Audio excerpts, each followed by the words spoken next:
Hello and welcome to another geometry lesson by eMath Instruction. My name is Kirk Weiler and today we'll be doing Unit 5, Lesson 2 on slope and perpendicular lines. Now obviously slope, which we looked at in our last lesson, is an amazingly important calculation when it comes to coordinate geometry. In today's lesson we're going to see how slope relates not to two lines that are parallel, but to two lines that are perpendicular. So let's get into it right away. Slope and perpendicularity. Now we've seen a simple relationship between the slopes of two parallel lines, i.e. parallel and equal slopes, they go hand in hand, right? Two lines that are parallel have equal slopes and two lines that have equal slopes are parallel, assuming we're not talking about vertical lines. Now there's a less obvious but also very important relationship between the slopes of perpendicular lines, i.e. lines that form right angles. And right angles are so critical in geometry because they show up in things like rectangles, right triangles, and squares, and all sorts of places that we want to be able to tell whether two lines or line segments are perpendicular based on their slopes. So let's get in exercise number 1 and explore that relationship.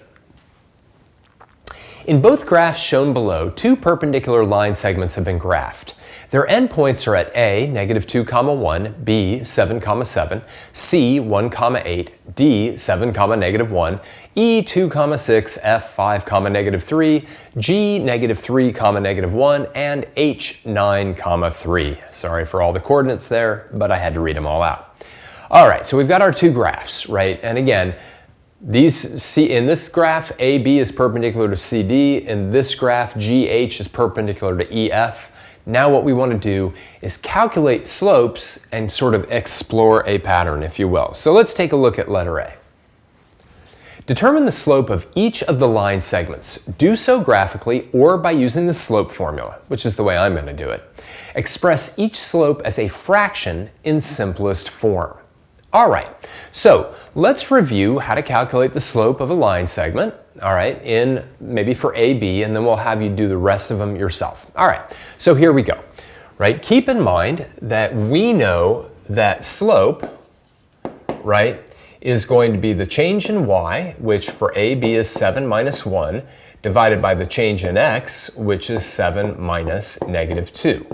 So the slope of AB is going to be 6 divided by 9, which when we simplify ends up being 2/3.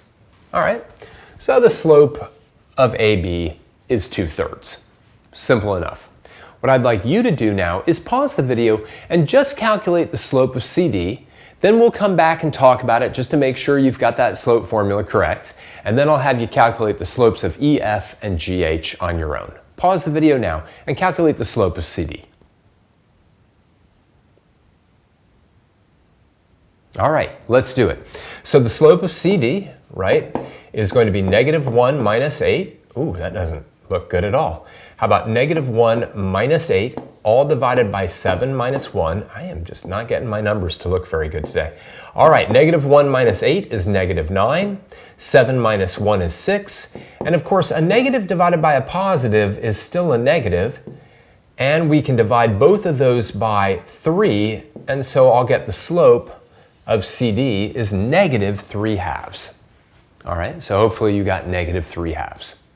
Okay, pause the video now and go ahead and calculate the slope of EF and the slope of GH, and then we'll do some comparisons.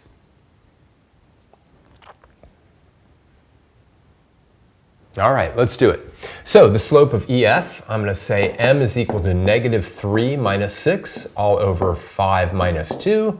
So that slope is going to be -9/3. A negative divided by a positive is still a negative, and I'm going to leave that as -3/1. Now granted, in its most, I think, simplified form, we should really say this slope is just equal to -3, but I'd like to leave my slopes as fractions. All right, for GH, its slope is going to be 3 minus -1. I've got to be careful there. Divided by 9 minus -3, same idea. Be careful there. 3 minus -1 is 4. 9 minus -3 is 12. And 4/12 simplifies to a slope of 1/3. So let me circle all of these slopes so that we have them there. Okay? Now keep in mind, I'm really comparing the 2/3 and the -3/2 because that's one graph, and I'm comparing the -3 divided by 1 and the +1 divided by 3 for graph 2. Okay, specifically, let's take a look at letter B. Compare the slopes of segments that are perpendicular to one another. What observations can you make about them? All right, so what I'd like you to do is pause the video right now and just take a look at these two slopes and, what can you say about them? And then these two slopes and what can you say about them? Pause the video now.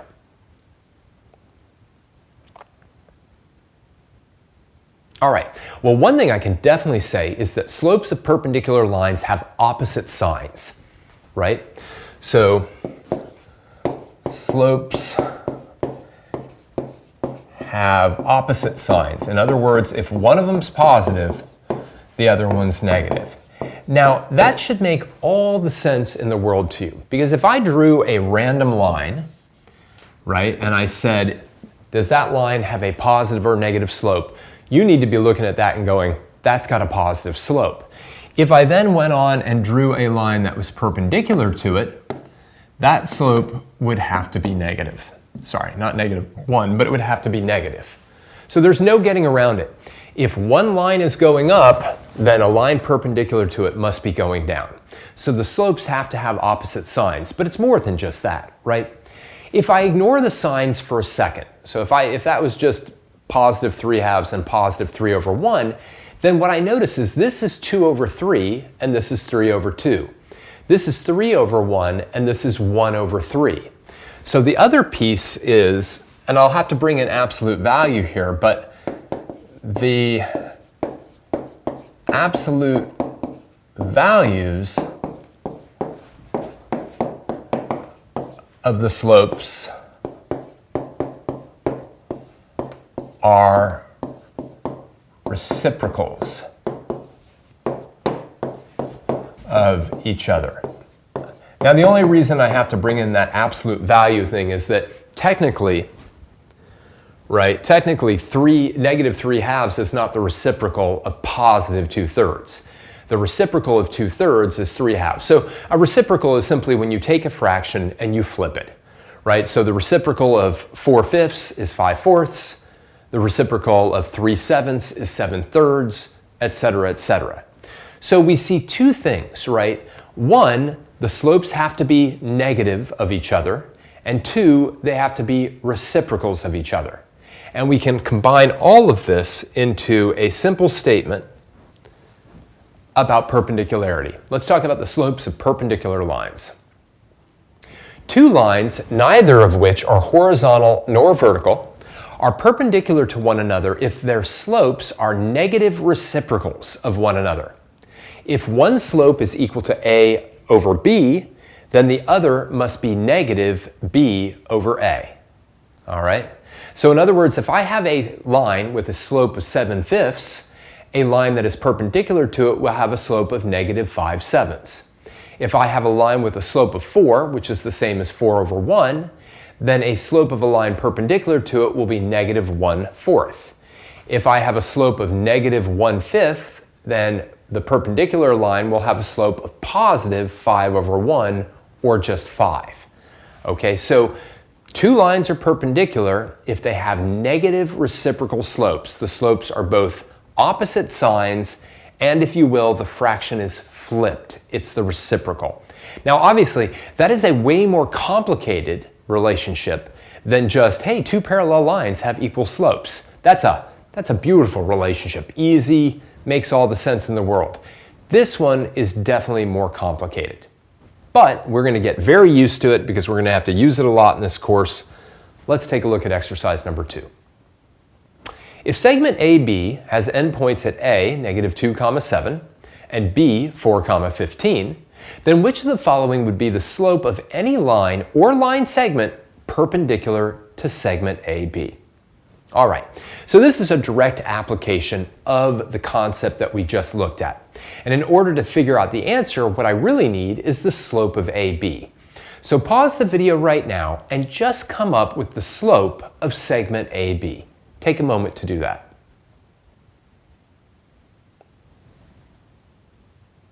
All right, simple enough, right? So I'm going to just kind of lay this out. AB, a little colon, I'm going to say m is equal to 15 minus 7 divided by 4 minus negative 2. 15 minus 7 is 8, 4 minus negative 2 is 6, and that'll all reduce to 4/3.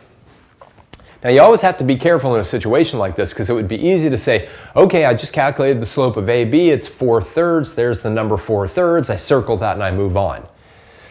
And that would be completely correct if I was looking for the slope of any line that was parallel to AB, right? Because those two slopes would have to be equal.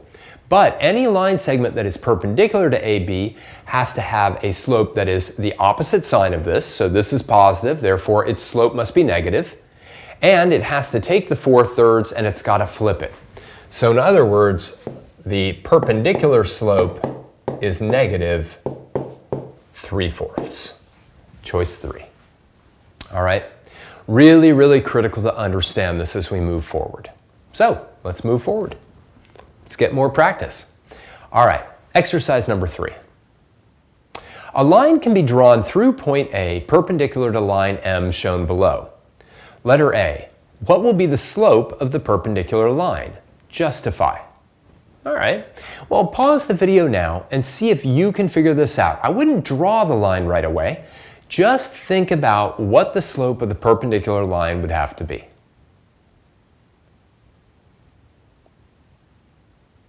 Well, this is actually remarkably similar to the last exercise, right?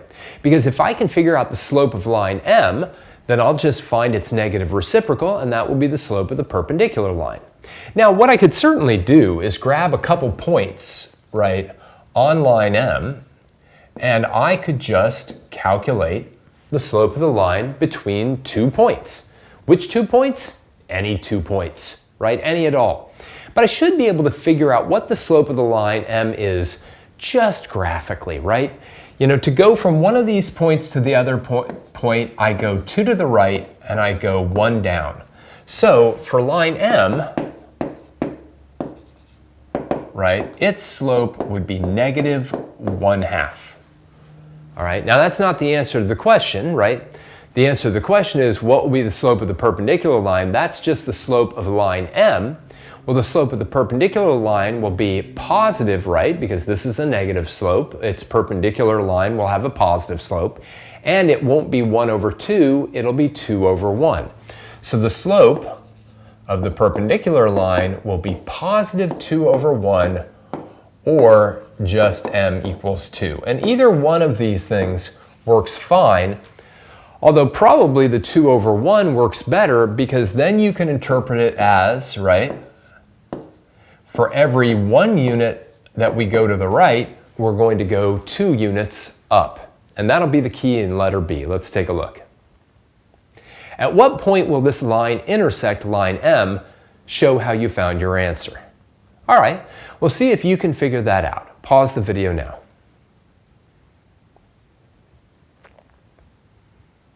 All right, well, based on the fact that its slope is 2/1, right, a change in x of 1 unit will result in a change of y of 2 units, we can simply go over to point A, go 1 to the right and 2 up. 1 to the right and 2 up. 1 to the right, 2 up. 1 to the right, 2 up, and that's going to be my intersection point. 1 to the right, 2 up. And I think I'm going to actually just graph the line. It's kind of nice because then you can really see the perpendicularity. All right, give me just a second here. Maybe tilt it up just a little bit more. And there it is. There is that, whoops, that perpendicular line. That was all over the place. And our intersection point happens to be at 2,5. All right? And it's amazing because this grid is to scale, right? You can really kind of see, oh, that line is most certainly perpendicular to that line. Okay, negative reciprocal slopes. Now, we can use our knowledge of the slopes of perpendicular lines to determine if 2 line segments are perpendicular or not. And in fact, in this course, that is going to be one of the main uses of the fact that we're looking at today. So let's take a look at exercise number 4.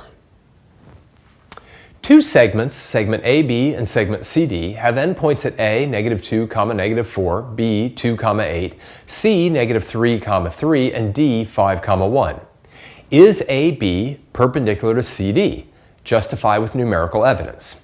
Well, look, I've given you the picture. I know that they look perpendicular, so the answer is likely yes. But just because something looks a particular way doesn't mean that we should necessarily just conclude that without actually going through the math. So what I really need to do is I need to calculate the slope of AB, I need to calculate the slope of CD, and I need to see if they're negative reciprocals, which, again, looking at the picture certainly seems like it's going to be the case.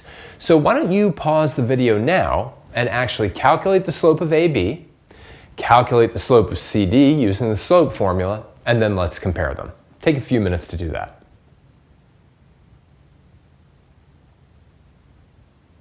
All right, well, let's do it. First off, AB. Okay, so for AB, my slope is going to be 8 minus -4, all divided by 2 minus -2. That's going to be 12 divided by 4, which if I want to leave it as a fraction, I'm going to reduce to 3 over 1. Awesome. All right, so now CD. All right, my slope there is going to be 1 minus 3, all divided by 5 minus -3, which is going to be -2 over 8, which will simplify to -1/4. So are these two line segments perpendicular? And the answer is most certainly no. They look fairly perpendicular, and it's actually quite close, right? If this slope had been 3 over 1 and this slope had been -1 over 3, they would have been perpendicular. Or if this slope had been 4 over 1 and this one had stayed the way it was, -1 over 4, they would have been perpendicular.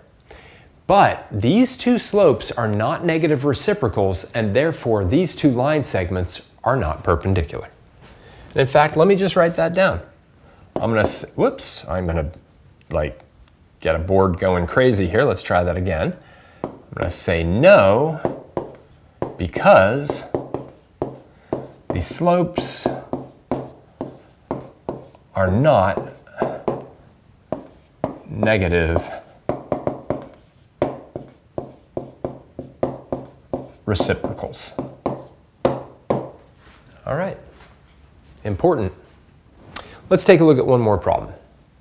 We will primarily be using slopes to determine if particular shapes fall into certain categories like parallelograms, rectangles, etc. All right, so let's take a look at exercise 5 and see what we can figure out about a triangle in the coordinate plane.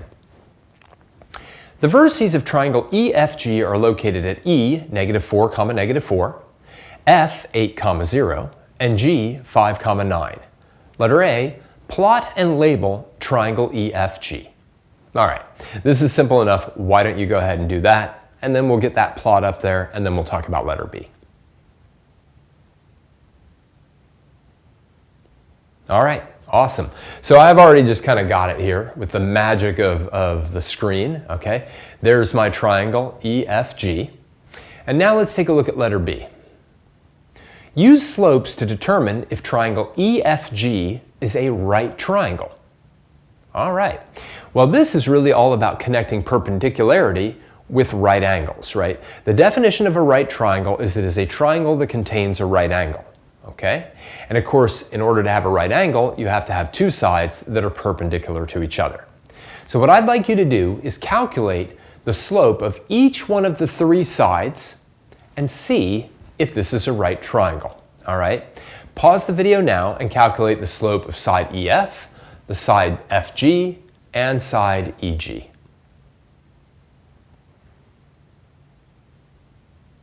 All right, well, let's first do EF. All right, the slope of EF is going to be 0 minus -4, all divided by 8 minus -4. That's going to be +4 over 12, and that will reduce to 1/3. All right, let's do the slope of FG. The slope of FG will be 9 minus 0, all divided by 5 minus 8. That's going to be 9 divided by negative 3, and that's going to be negative 3 over 1. And finally, let's do the slope of GE. There, m is going to be negative 4 minus 9, all divided by negative 4 minus 5. That's going to be negative 13 divided by negative 9. And the only thing I can do with that is get rid of the two negatives and say 13/9. Now, is this a right triangle? Well, the question there boils down to, do we have two sides that are perpendicular to each other? And the answer is yes, right? These two slopes are negative reciprocals of each other. And that seems just about right? Because that's the slope of EF and the slope of FG. And because those slopes are negative reciprocals of each other, we can now say that EF is perpendicular to FG, and that lets us conclude that angle F is a right angle, right? So I can conclude that that is a right angle, all right? And therefore the answer is yes, because it contains a right angle. All right, and we're going to be using that kind of calculation a lot. You could imagine, right? You know, maybe we have a figure that's a rectangle, or we're trying to prove that it's a rectangle. And there we have to see not whether there's one right angle, but whether there's four right angles, right? And the same would also be true for a square. So slopes, right, can tell us whether two sides of a figure are either parallel or whether they're perpendicular. And of course, the perpendicular piece then leads us into having right angles. Okay, let's wrap this up. So let's try to wrap this up. So in the previous lesson, we saw a very simple connection between slope and parallel lines. If two slopes are equal, then two lines or line segments are parallel. Today, we saw a more complicated relationship between slopes and perpendicular lines, i.e., if two lines are perpendicular, then the slopes of those lines will be negative reciprocals of each other. In other words, one will be positive, one will be negative, and the two fractions will be sort of the flips of one another. I wish there was a better word for that. Oh, there is. It's reciprocal, right? But reciprocal is kind of a long word, so it kind of gets tough to say. Plus, it's not nearly as descriptive as take the fraction and flip it, right? Anyway, we use both of those two facts, both about parallelism and perpendicularity, in order to prove things about figures in the coordinate plane. And we're going to use both of the facts again and again and again as we move forward. For now, I just want to thank you for joining me for another geometry lesson by eMath Instruction.